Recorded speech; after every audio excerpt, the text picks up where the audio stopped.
জয়গুরু বন্ধুরা, আমার চ্যানেলে বিউটি কিচেনে আপনাদের সবাইকে স্বাগত। আজকে আমি আপনাদের সামনে দেখাবো রান্না করে পাবদা মাছ সর্ষে দিয়ে পাবদা করব। দেখুন, এখানে আমি পাবদা মাছটা সুন্দরভাবে কেটে বেছে ধুয়ে রেখে দিয়েছি জল ছাড়িয়ে। এবার আমি লবণ হলুদ মাখাবো। কড়াতে আমি তেল বসিয়ে দিয়েছি। এবার তেলে একটু হালকা করে পাবদাটাকে ভেজে নেব। আমি দিয়ে দেবো লবণ, মাছে দেবো হলুদ দিয়ে এবার মেখে নেব। আমি তেল গরম হয়ে গেছে, মাছ দিয়ে দিচ্ছি। এভাবে একটা একটা করে সব মাছগুলো ভেজে নেব। দেখুন বন্ধুরা, দেখেছেন কি সুন্দর ভাজাটা লাল হয়েছে। এবার ওই পিঠটা হলে আমি নামিয়ে নেবো। এভাবে সবকটা মাছ আমি ভেজে নেব। দেখুন বন্ধুরা, এখানে যে মাছ ভাজা নামিয়ে নিয়েছি, দেখেছেন কি সুন্দর মাছ ভেজেছি। এবার এই মাছ ভাজা তেলের ভিতরে আমি ফোড়ন দেবো তেজপাতা, দেবো কালো জিরে। আমি এই পাবদা মাছে দিয়ে দেবো। দেখুন আমি শিলে বেটেছি। এর ভিতরে আমি বেটে নিয়েছি, সর্ষে বেটেছি, সর্ষে দিয়েছি, জিরে দিয়েছি, পোস্ত দিয়েছি, কাঁচা লঙ্কা দিয়েছি। তো একসাথে এই যে মিহি করে বেটে নিয়েছি, এটা আমি তেলের পরে দিয়ে দেবো। তেলে দিয়ে দিয়েছি। এবার নেড়ে চেড়ে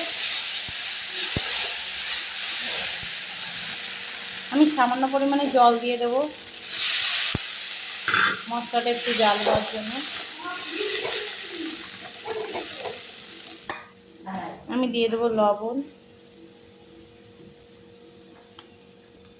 সামান্য পরিমাণে হলুদ দেব। এবার মশলাটা একটু সুন্দরভাবে জাল হবে। মশলা কষাটা হচ্ছে, দেখুন তেল ছেড়ে দিয়েছে। আমি দিয়ে দেবো জল,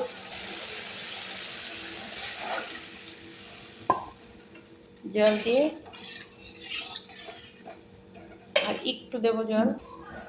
আমি একটু কালারের জন্য কাশ্মীরি গুঁড়ো লঙ্কা দিয়ে দেবো।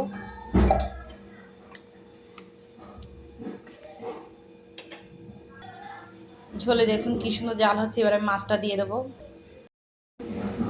আর মাছ দিয়ে দিচ্ছি। দেখুন